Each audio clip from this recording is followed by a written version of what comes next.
Hi, if you are interested in investing in menopausal women in your workforce, yet you don't know how to build the business case and you are struggling with getting this recognized as an issue, then this series of videos is just for you. And there's four videos in this series. The first one was about investment, and we looked at the levels of investment, so what that actually means. This video, we're going to be talking about reputation, and then we're going to be talking about recruitment, and then we're going to be talking about retention. Reputation. What do we mean? How possibly can this impact reputation? Well, externally, it can impact it quite extensively. And the obvious thing is tribunals. There have been cases that have gone very, very publicly to tribunal where organisations have not supported their female staff adequately, and no organisation wants to get to the situation where they are going to tribunal. That is way out of where they want to be. So that in itself is enough. The menopause occurs just at the point that women are pushing into the senior levels of management. They're getting to the higher echelons of their career, just as men are in their mid-40s.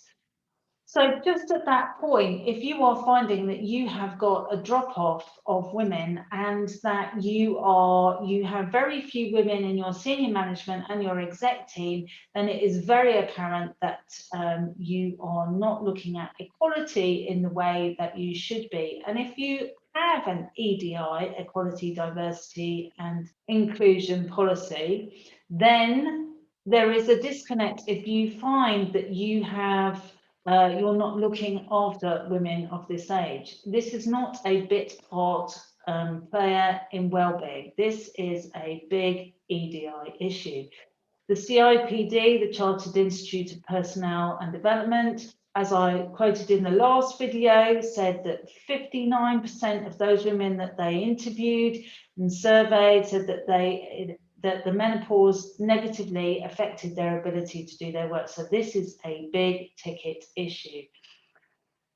So if you're finding that you haven't got women in those senior levels, it's time to look at menopause, because everybody is looking in at what is going on. So do you have women there? And if you don't, you will be judged, because this is something that is becoming more prominent and is so easy to see. That in turn can affect your share price, it can affect your brand value.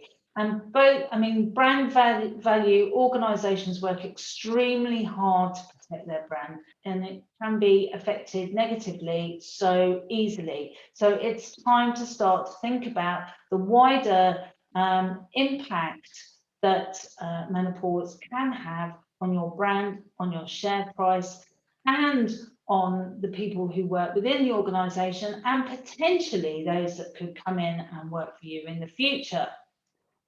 But having said all of that, if you are, as I'm hoping you are, coming to the point where you are putting together a business case, then the positive aspects of this are incredible.